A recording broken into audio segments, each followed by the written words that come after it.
You smell that? Something in here reeks. Oh wait, it's just her. Todd Brannigan grabbed the 2-liter Coca-Cola off the counter and tilted it over Camille Carter's head. Brown foam erupted down her hair, her white blouse, her lunch. The break room exploded in laughter. Shelby Dawson clapped. Someone pulled out a phone. Camille didn't move.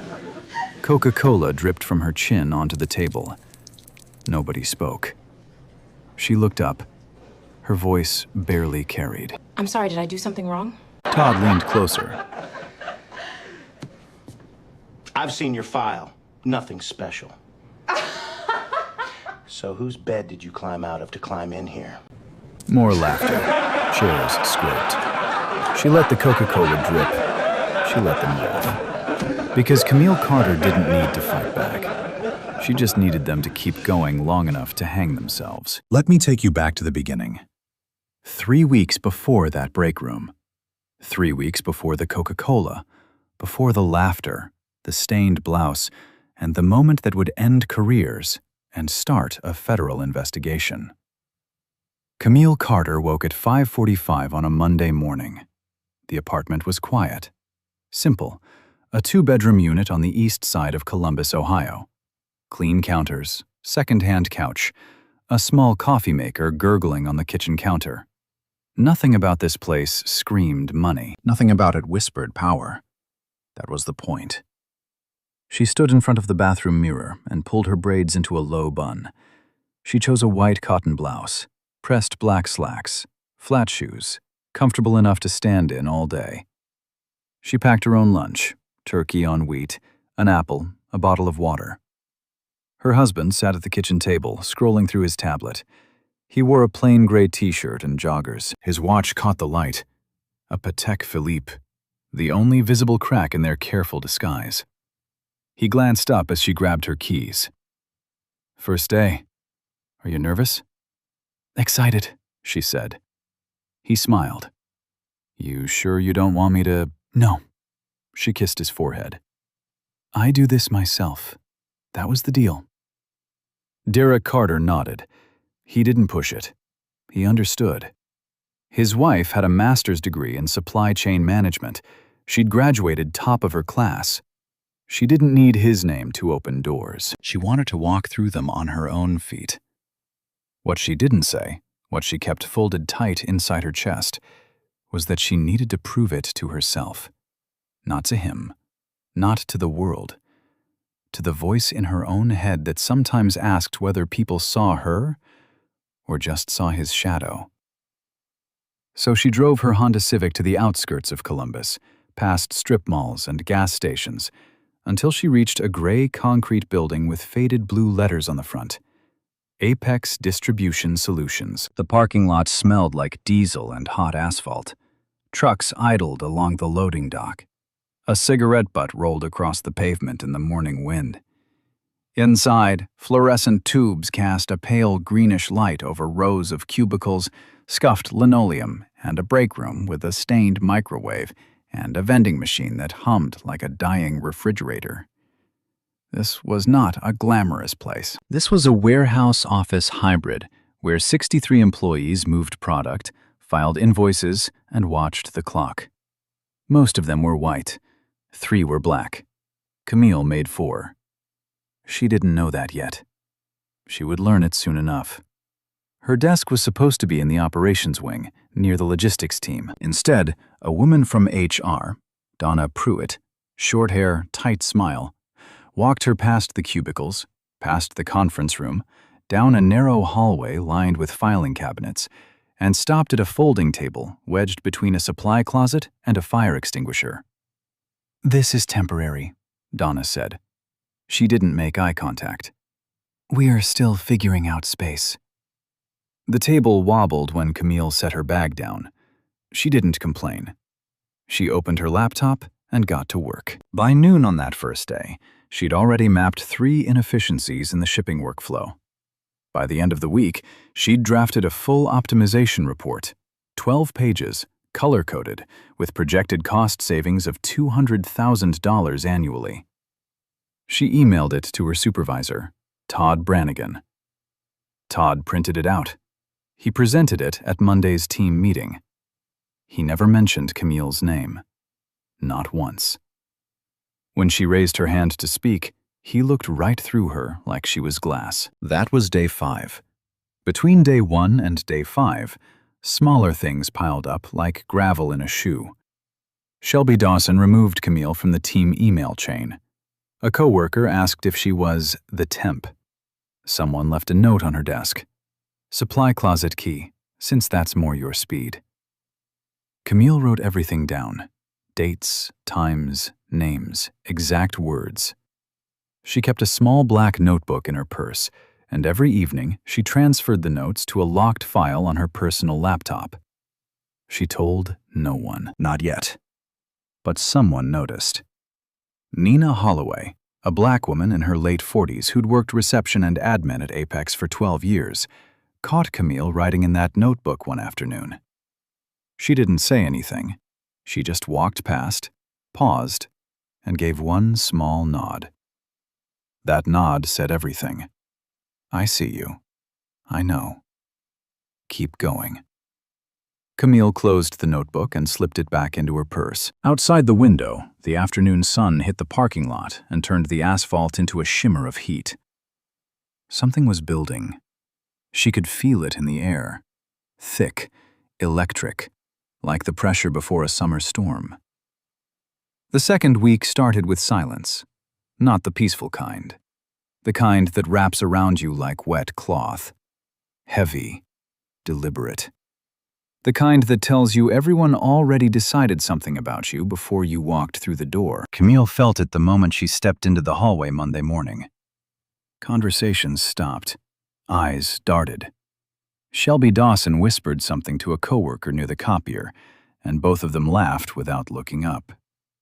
Camille set her bag on the wobbling folding table. She opened her laptop. She got to work. By 10 o'clock, she realized her access to the shared drive had been revoked. Every file she'd uploaded the previous week, the optimization report, the shipping analysis, the inventory audit, gone. Deleted. Her username had been removed from the logistics team folder entirely. She sent an email to IT. No response. She walked to Todd Brannigan's office. The door was open. He sat behind his desk with his boots propped up on the edge, a Columbus Blue Jackets mug steaming in his hand. The office smelled like burnt coffee and cheap cologne. "Todd, I've been locked out of the shared drive. Can you put in a request to restore my access?" He didn't look up. He sipped his coffee, let the silence stretch. "Todd? He glanced at her like she'd appeared from nowhere. "Oh, yeah, I'll get to it." He never did. By Wednesday, the isolation had a rhythm. No one sat near Camille in the break room. No one CC'd her on project updates. When she entered a room, people didn't leave. They just stopped talking.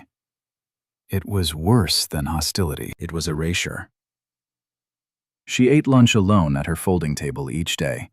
Turkey on wheat, an apple. The hallway was always cold.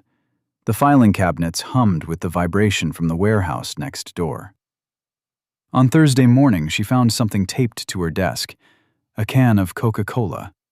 A yellow sticky note attached, block letters in black marker. Refreshments for the new girl. She recognized the handwriting. Shelby's. The same looping capital letters from the supply request forms Shelby filed every week. Camille peeled the note off. She put the can in the recycling bin. She took a photo of both items first. Date, time, location, logged in the notebook. That afternoon, she walked to the women's restroom on the second floor. She pushed open the door and stopped. On the mirror, someone had written in red lipstick. One word. A word that carried centuries of violence and hatred. The letters were large, uneven, and dripping slightly at the edges, like whoever wrote it did it fast and didn't care who saw. Beneath it, a crude drawing.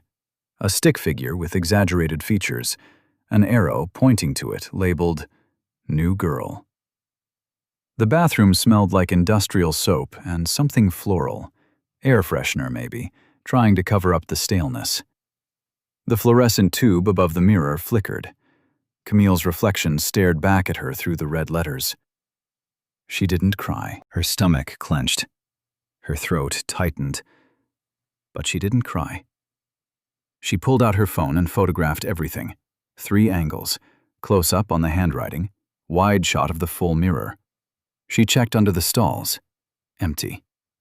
Then she reported it to Donna Pruitt in HR. Donna looked at the photos on Camille's phone. She pinched her lips together. She tilted her head. "That's unfortunate," Donna said. "I'll have maintenance clean it up." "That's it?" Camille asked. "Well, we don't know who did it. There aren't cameras in the restroom. Without proof, my hands are tied." Donna folded her arms. "And honestly, Camille, I have to ask, are you sure you're not reading too much into the general atmosphere here? Sometimes new employees misinterpret workplace humor." "Workplace humor," Camille repeated.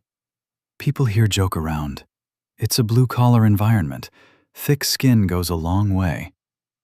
Camille stared at her. Donna stared back. Neither blinked. "Thank you for your time," Camille said. She stood up and walked out. The notebook entry that night was the longest yet. Friday came. The break room incident. 12 people were at lunch. The microwave hummed. Forks scraped styrofoam. The vending machine rattled through a cycle. Camille sat at the corner table with her packed lunch and her tablet, reviewing a logistics template she'd been building on her own time. Todd walked in. He was loud.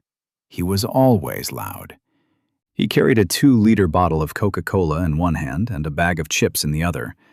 Shelby trailed behind him, laughing at something he'd said. He spotted Camille. His eyes narrowed. His mouth curled. "Well, well, look who's sitting in the good seats today." He dropped his chips on the counter. He twisted the cap off the Coca-Cola. The bottle hissed. Camille didn't look up. "Hey, I'm talking to you." He took 3 steps toward her table. His boots were heavy on the linoleum. "You know what I noticed? Every time you're in a room, it just feels off. Like something doesn't fit. Do you ever get that feeling?" Shelby laughed. A few others shifted in their seats. Greg Wallace, near the door, set his sandwich down slowly. "You know what fixes that?" Todd said. He lifted the bottle. Camille looked up just as he tilted it. 2 liters of dark, foaming Coca-Cola poured over her head. It hit her braids first, a hard, cold splash. Then it ran down her forehead, her eyebrows, into her eyes. It soaked her white blouse in seconds, turning it brown and translucent. It flooded her tablet screen. It pooled on her lunch tray, turning the bread soggy, drowning the apple. The carbonation hissed against her skin. The sugar stuck to her neck, her arms, the inside of her collar. The smell was sharp, sweet and chemical, like syrup left out in the sun. The room erupted. Shelby clapped both hands together and howled. 2 guys near the window high-fived. Someone, Camille never found out who, pulled out a phone and started recording. Another person muttered, "Oh my God," but did nothing. Did nothing at all. Todd stepped back. He held the empty bottle like a trophy. He shrugged. "Oops. Butterfingers." The laughter swelled. It bounced off the tile walls, the metal counters, the low ceiling. It filled the room like water fills a jar. Every corner, every crack. Camille sat perfectly still. Coca-Cola dripped from her chin onto the table. 1 drop. Then another. The sound was small and steady, like a clock ticking in an empty house. She looked up at Todd. Brown liquid streaked across her face. Her eyes were open, clear, dry. "I'm sorry," she said quietly. "Did I do something wrong?" Todd leaned in, close enough that she could smell the coffee on his breath, the cologne on his collar. "I've seen your file. Nothing special." "So whose bed did you climb out of to climb in here?" The laughter cracked open again, louder, meaner. Chairs scraped the floor. Shelby wiped tears from her eyes.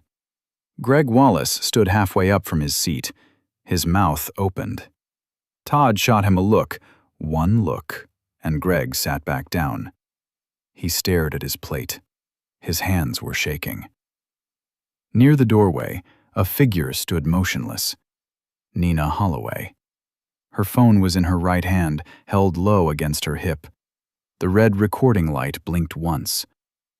Twice. She didn't move. She didn't breathe. She just recorded.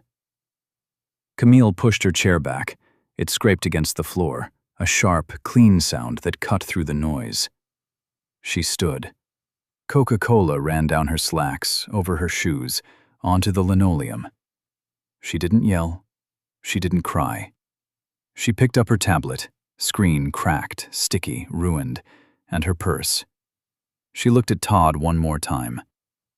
Then she walked out, down the hallway, past the filing cabinets, past Donna Pruitt's closed office door, into the women's restroom, the same one where the slur had been written 3 days ago. The mirror was clean now, but Camille could still see the ghost of those red letters under the fluorescent light.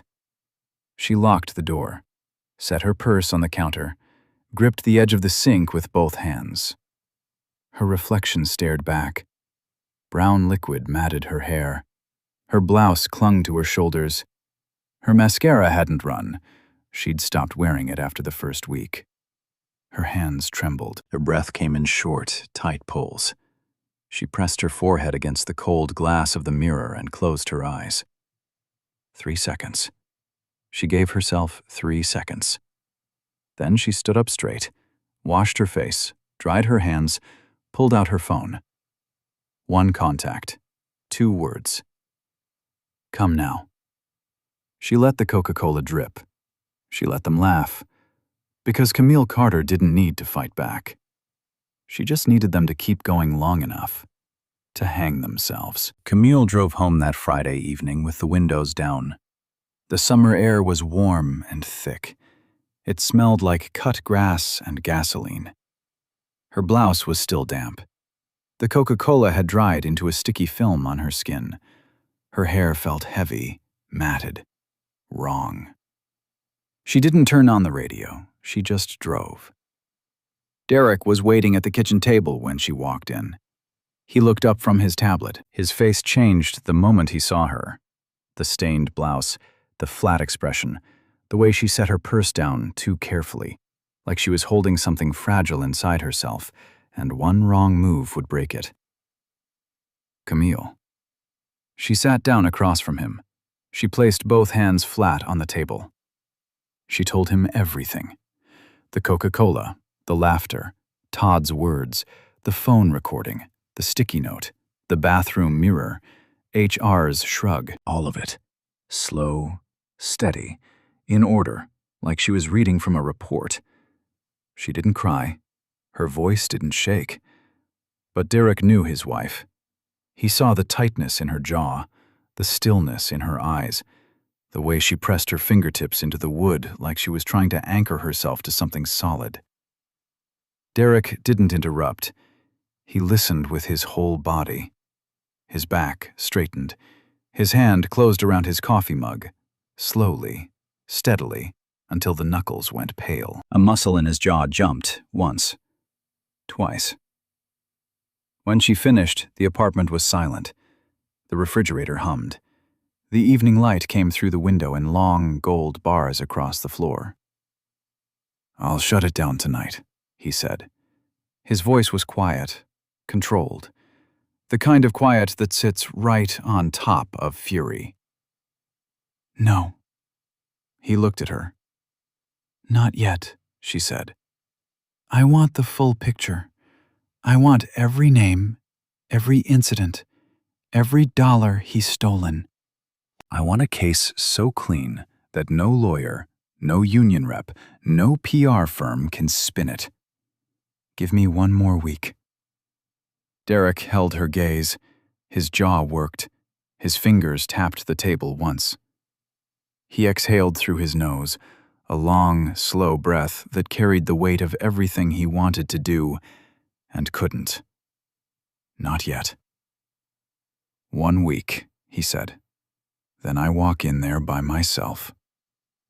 That night, after Camille went to bed, Derek sat alone in the living room.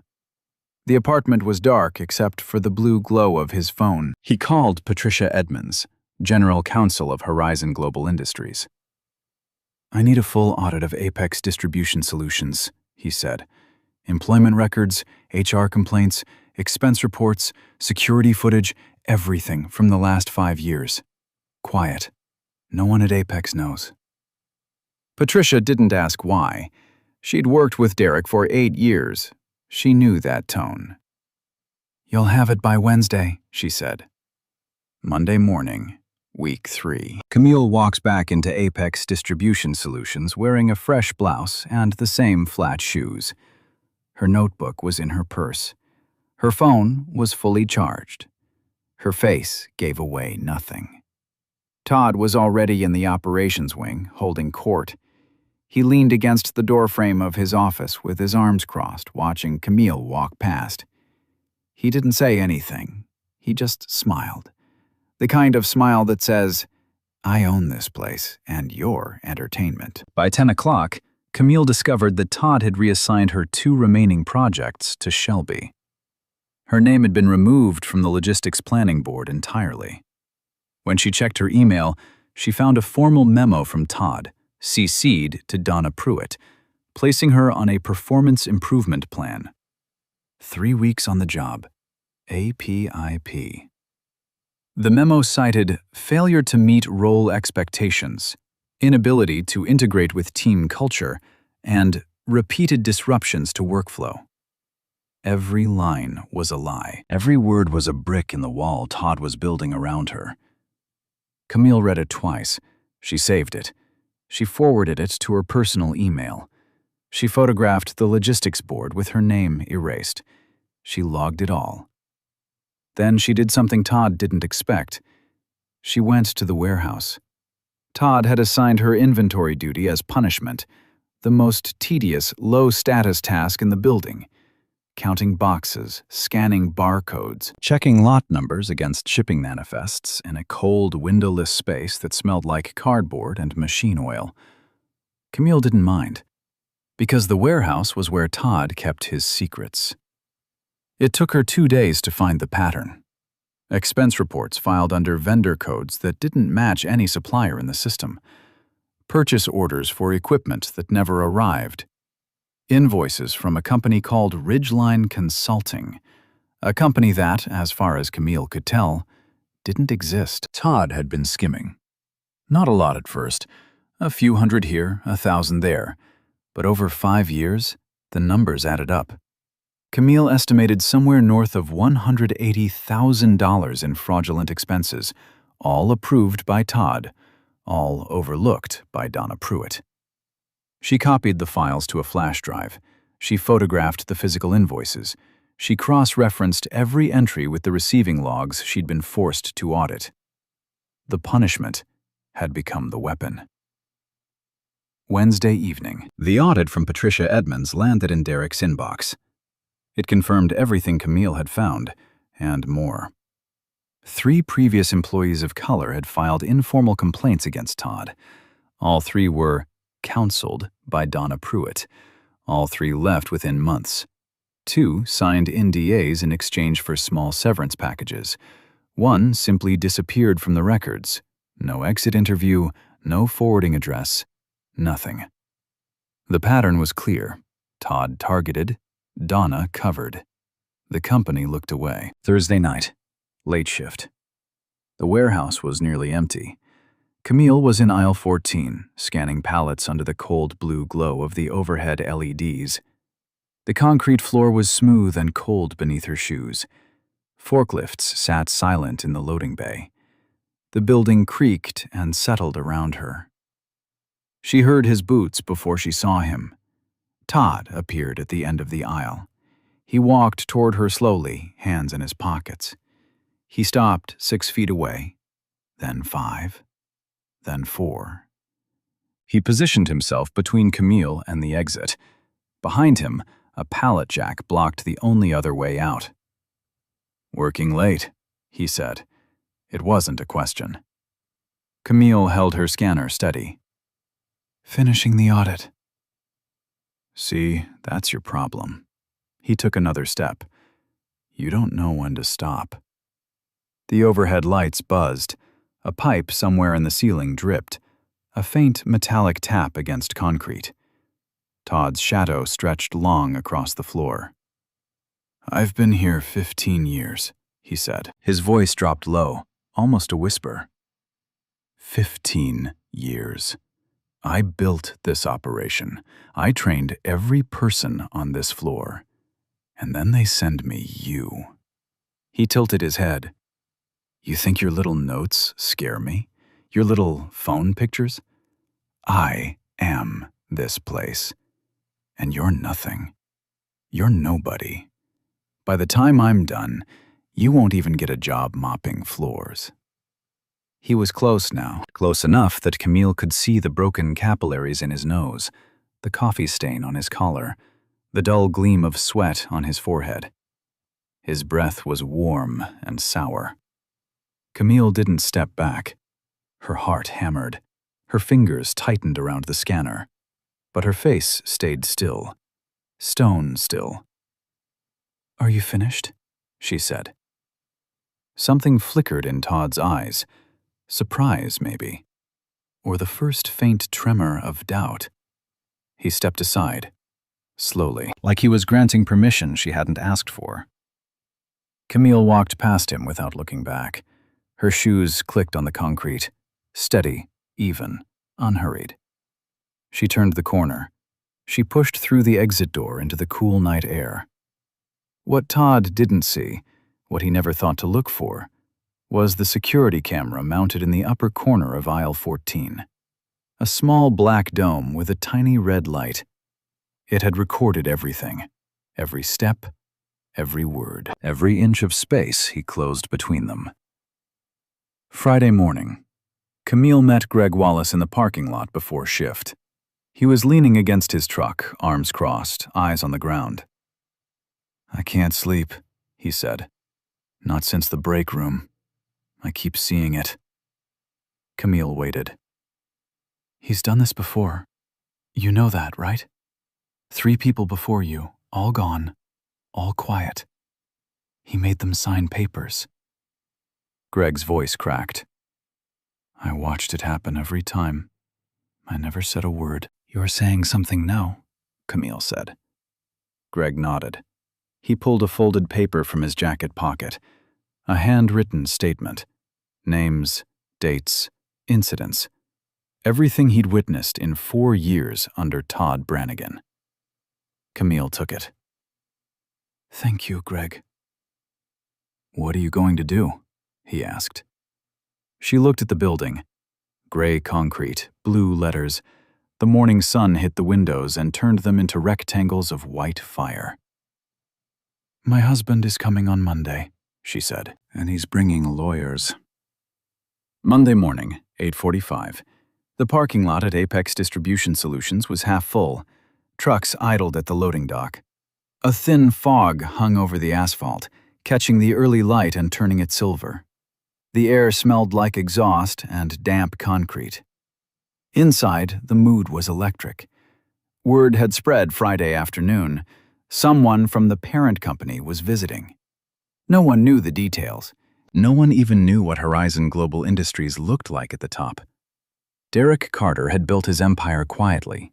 No magazine covers, no keynote speeches, no flashy social media presence. Just results, acquisitions, and a network of companies that most employees never traced back to one man. Todd Brannigan had spent the weekend preparing. He arrived early. Fresh shirt, pressed khakis. He'd printed new performance reports, edited, of course, and stacked them neatly on his desk. He rehearsed talking points in the bathroom mirror. Revenue growth, efficiency metrics, team leadership. This was his moment. He was sure of it. The promotion he'd been passed over for twice was finally within reach. All he had to do was impress the suit from corporate. Shelby had organized a welcome spread in the conference room. Fresh coffee, pastries from the bakery downtown, a printed agenda with Todd's name at the top. She even put flowers on the table, yellow tulips in a glass vase that caught the fluorescent light. "You think they're bringing good news?" she asked Todd. "They better be," he said. He straightened his collar. "I've earned it." At 9:15, a black SUV pulled into the parking lot. It parked near the front entrance, not in a visitor spot, but directly beside the curb, like it belonged there, like it owned the ground beneath it.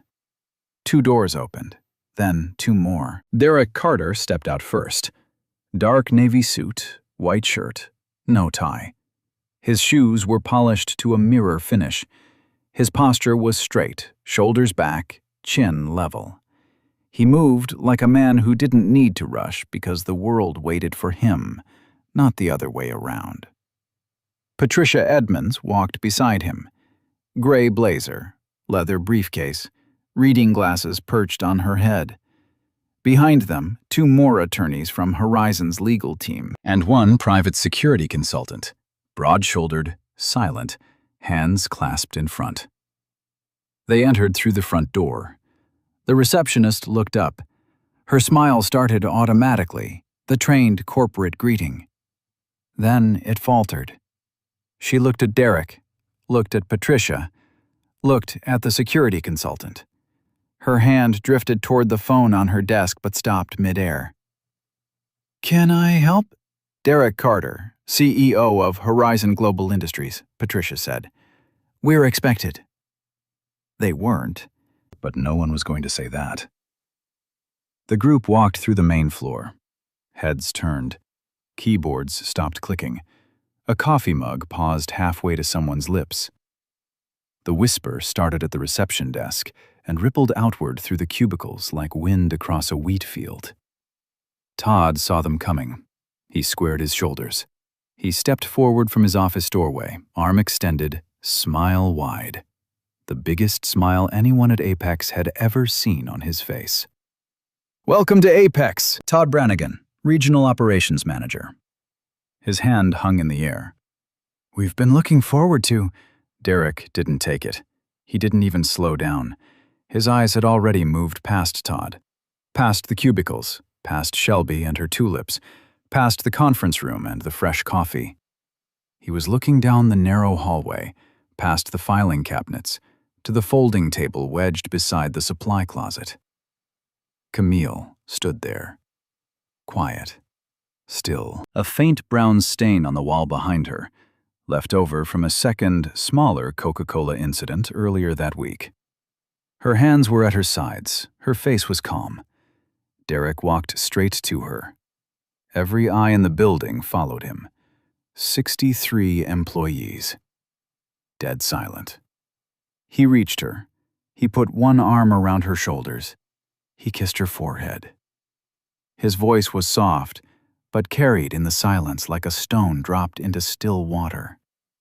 "Hey, baby, you okay?" The air left the room. Todd's smile didn't fall. It collapsed, like a building losing its foundation, 1 floor at a time. His extended hand dropped to his side. His mouth opened, closed, opened again. Shelby's face went white. Her fingers gripped the edge of the conference room table. Greg Wallace exhaled, a long, shaking breath, and closed his eyes. Nina Holloway pressed her back against the wall near the break room door. Her lips moved without sound. "Thank God." Donna Pruitt reached for her desk phone, then pulled her hand back, then reached again. She didn't know who to call. She didn't know what was coming. But she knew, they all knew, that something had just shifted beneath their feet. Todd stammered. "Wait, you're her." Derek turned. He looked at Todd the way you look at something small and broken on the floor. "My wife." His voice was quiet. The woman you poured Coca-Cola on. The woman you cornered in a warehouse at night. The woman whose career you tried to destroy. He paused. Let each word land. In a company that I own. Todd's face drained of color. His lips parted, but nothing came out. For the first time in 15 years at Apex Distribution Solutions, Todd Brannigan had absolutely nothing to say. And the room, every desk, every cubicle, every corner, was silent enough to hear the fluorescent lights buzz. Derek didn't raise his voice. He didn't need to. He turned from Todd and faced the room. Every employee on the floor was standing now, some at their desks, some in doorways, some frozen mid-step in the hallway. No one moved. No one breathed loud enough to hear. "My name is Derek Carter," he said. "I am the founder and CEO of Horizon Global Industries. Apex Distribution Solutions is a subsidiary of my company. That means every desk in this building, every truck in that lot, every paycheck you deposit, that comes from me." He let the silence hold for 3 seconds. "Over the past month, my wife, Camille Carter, has worked at this facility as a logistics coordinator. During that time, she has been harassed, humiliated, physically assaulted, professionally sabotaged, and racially targeted. She reported these incidents to your HR department. Nothing was done." He looked at Donna Pruitt. Donna's face was the color of old paper.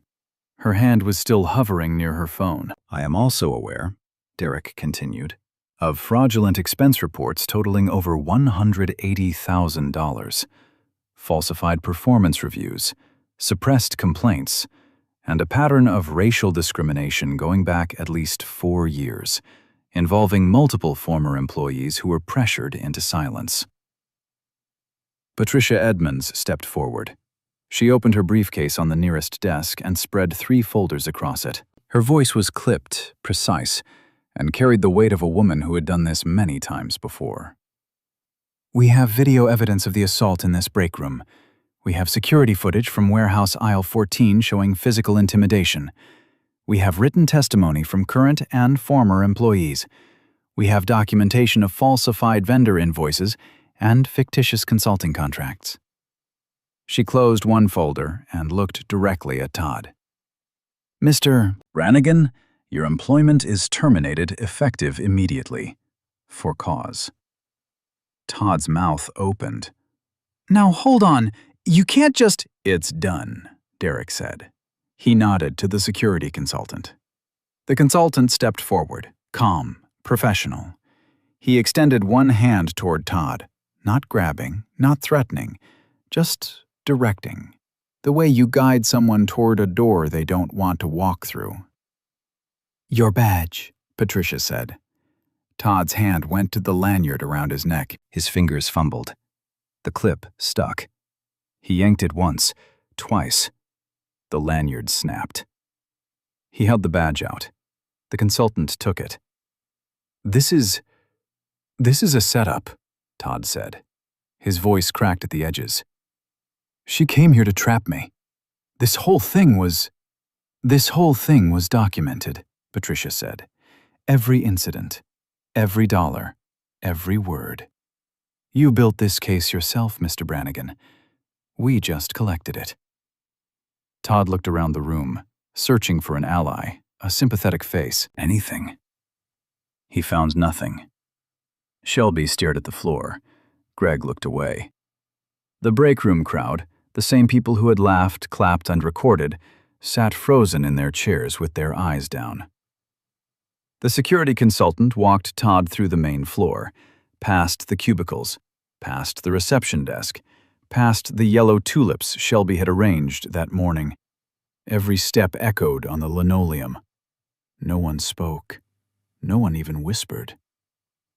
The front door opened. Sunlight flooded the entrance. Todd stepped outside. The door closed behind him. 15 years. Gone in 15 minutes. Patricia turned back to the room. "Shelby Dawson," Shelby's head snapped up. Her face was wet. Your involvement in the harassment of Mrs. Carter, including targeted exclusion, defamatory communications, and direct participation in the break room assault, has been thoroughly documented. Your employment is also terminated, effective immediately. Shelby didn't argue. She picked up her bag with shaking hands and walked out without a word. Donna Pruitt? Patricia's voice didn't soften. You are suspended, effective today, pending a full investigation into your handling, or deliberate mishandling, of discrimination complaints at this facility. You will be escorted to collect your personal belongings. Do not access any company systems. Donna stood. Her chair rolled back and hit the wall with a soft thud. She clutched her cardigan closed at the collar. She didn't look at anyone.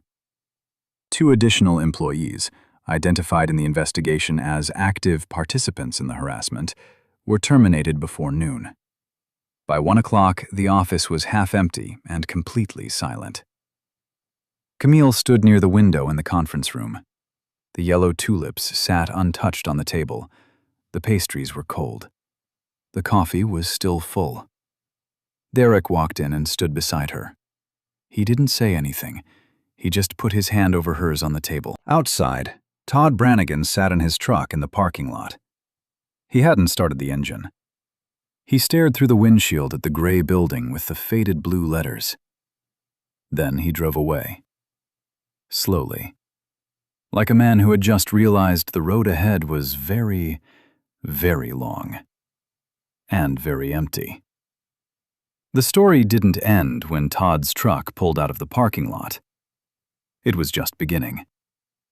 Tuesday morning, Camille walked into the Columbus Division of Police with a manila folder 3 inches thick. Inside, timestamped photographs, printed emails, Nina's video, warehouse security footage on a flash drive, Greg Wallace's written statement, the fraudulent expense records, and her own notebook.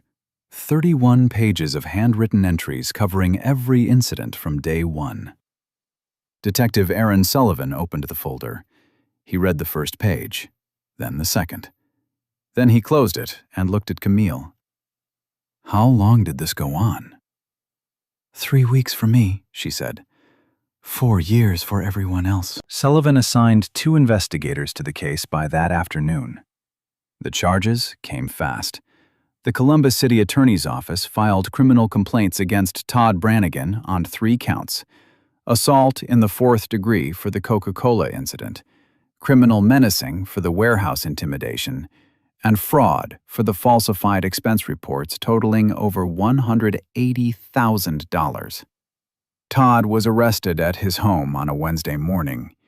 He came to the door in sweatpants and a wrinkled t-shirt. His lawn hadn't been mowed. His mailbox was full.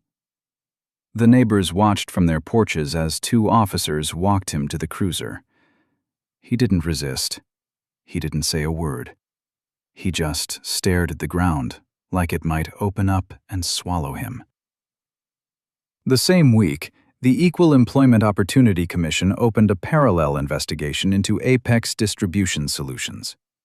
Federal investigators arrived on Thursday, 2 women and 1 man in dark suits carrying boxes of document requests. They spent 3 days in the building, interviewing employees, reviewing files, and photographing the hallway where Camille's folding table still sat beside the supply closet. Patricia Edmonds cooperated fully.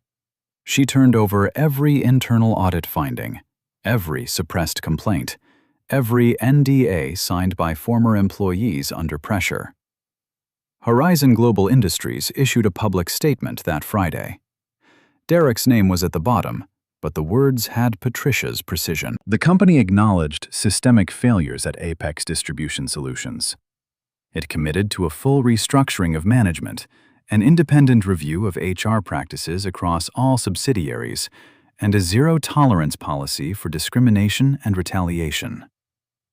Then the media arrived. A reporter from WCMH, Columbus's NBC affiliate, broke the story first. The headline ran across the bottom of the screen during the 6 o'clock news. CEO's wife goes undercover at his own company. What she found will shock you. By morning, the story had been picked up by national outlets. Social media caught fire. The video Nina recorded in the break room, 12 seconds of Todd pouring Coca-Cola over Camille's head while a room full of people laughed, was viewed 4 million times in 48 hours. The comments section became a flood. Thousands of people sharing their own stories, their own Todds, their own break rooms, their own moments of silence when someone should have spoken up.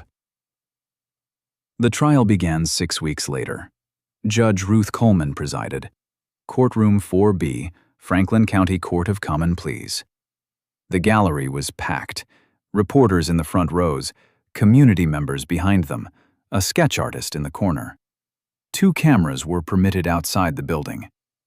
Todd sat at the defense table in a borrowed suit. His attorney, a public defender named Lewis Grant, looked tired before the first witness was called. The prosecution opened with Nina's video. The courtroom screen lit up with the image of Todd tilting the bottle, the brown foam, Camille's face, the laughter, the clapping. 12 seconds that played like 12 minutes. A woman in the gallery pressed her hand over her mouth. A juror in the back row closed his eyes. Next came the warehouse footage. Black and white, grainy but clear. Todd walking down aisle 14. Stopping in front of Camille. Closing the distance. His mouth moving. The timestamp running in the corner. 9:47 p.m. The footage showed everything. His position, his posture, the way he blocked the exit, the way Camille's hand tightened around the scanner. Greg Wallace took the stand on the second day. He wore a tie for the first time in years. His hands trembled on the witness box. He described the culture Todd had built, the jokes that weren't jokes, the looks that were warnings, the silence that was enforced. He named the 3 employees who came before Camille, people he'd watched leave one by one without ever saying a word to stop it. His voice broke when the prosecutor asked why. "Because I was afraid," he said. "Because I told myself it wasn't my problem. Because it was easier to look at my plate than to look at what was happening across the room." He wiped his eyes with the back of his hand. "I have to live with that." 3 former Apex employees testified on the third day. They had been found by Patricia's investigators, 2 still in Ohio, 1 in Indiana. Each told the same story with different details. The targeting, the isolation, the meeting with Donna Pruitt where nothing happened. The severance offer with the NDA attached. The quiet exit. The shame that followed them for years. Todd's defense tried to reframe the narrative. Lewis Grant argued that the Coca-Cola incident was a prank. Poor taste, sure, but not assault. He called it a personality conflict. He suggested that Camille had entered Apex with an agenda, that her connection to Derek made the entire case a setup. Judge Coleman listened. She let the defense make its case. She was patient and thorough. But during sentencing, her patience ended. "Mr. Brannigan," she said, looking at Todd over the rim of her glasses, "the law does not care whether your victim's husband is a CEO or a janitor. It does not bend based on who someone is married to. It bends based on what was done to them." She paused. And what was done to Mrs. Carter, and to the individuals who came before her, was systematic, deliberate, and cruel.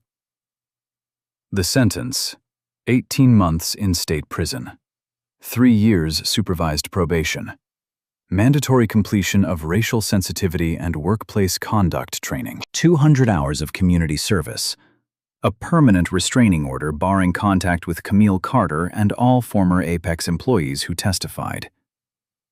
Todd stood motionless as the sentence was read. His attorney put a hand on his shoulder. Todd didn't react. He stared straight ahead at the wall behind the judge's bench, a blank beige wall with nothing on it. Shelby Dawson was sued in civil court by Camille the following month. She settled out of court for an undisclosed amount. 3 weeks after the settlement, her new employer discovered the case and terminated her. Donna Pruitt was fired after the EEOC investigation concluded. She faced civil penalties for enabling a hostile work environment and was barred from holding any HR position in a federally contracted company. Apex Distribution Solutions underwent a complete restructuring. New management, new policies. An independent ombudsman installed to handle complaints. Mandatory annual training for every employee. The building looked the same from the outside.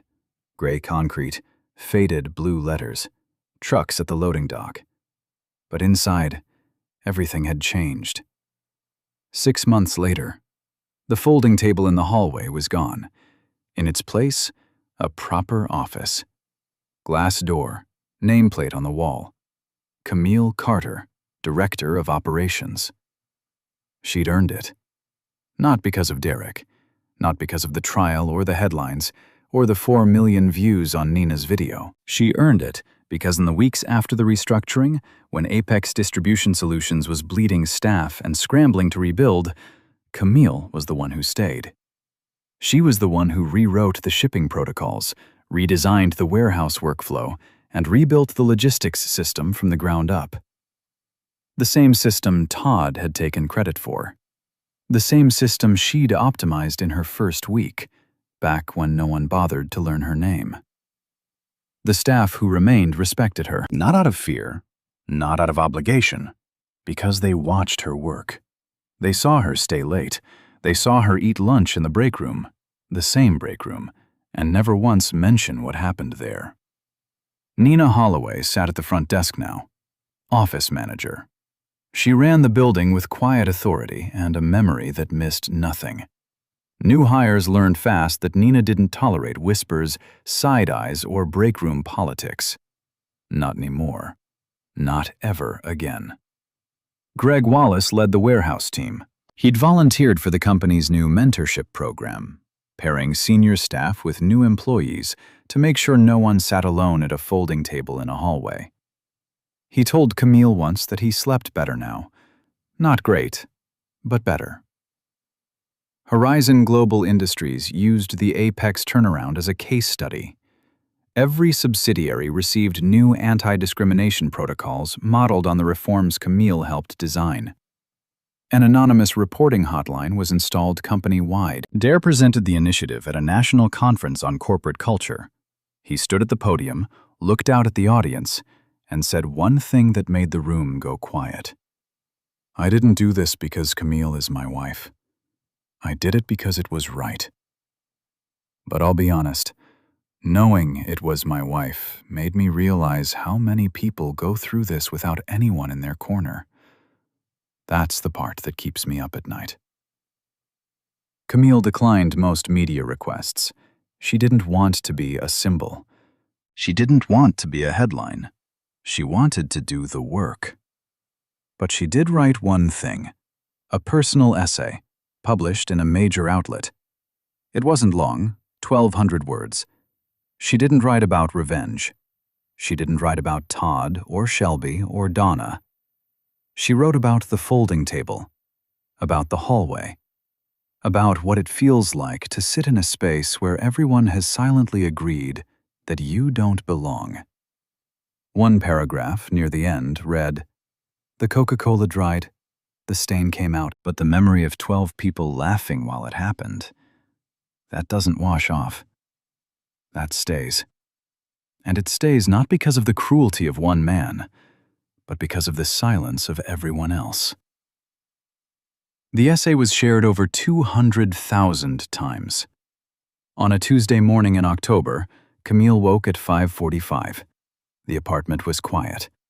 The same 2-bedroom unit on the east side of Columbus.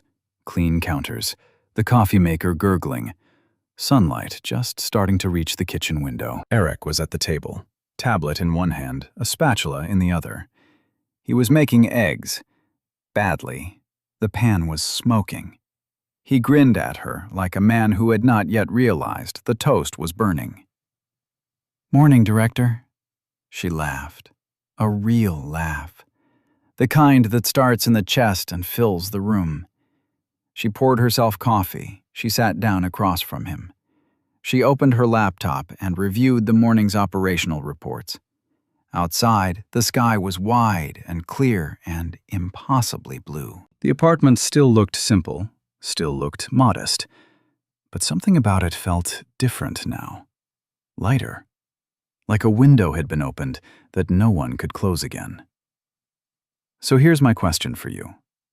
If you saw someone being treated the way Camille was, not the Coca-Cola, not the big dramatic moment, but the small stuff, the exclusion, the jokes, the quiet erasure, the sticky note on the desk, the meeting where someone takes your idea and puts their name on it. Would you be a Greg, the one who sees everything but says nothing? Or would you be a Nina, the one who hits record? Drop your answer in the comments. I want to hear it. And if this story made you feel something, if it made your jaw tighten, or your chest heavy, or your fist close just a little, then hit that like button. Share it with someone who needs to hear it. Subscribe, because we've got more stories like this coming. Stories about people who were underestimated, people who were overlooked, people who refused to disappear. Remember this: your worth is not determined by how others treat you. It's determined by how you carry yourself when they try to bring you down. Camille Carter walked into that break room soaked in Coca-Cola and walked out with her dignity intact. That's the kind of strength no one can take from you. I'll see you in the next one. Stay strong, stay kind, and never, ever let anyone tell you where you belong.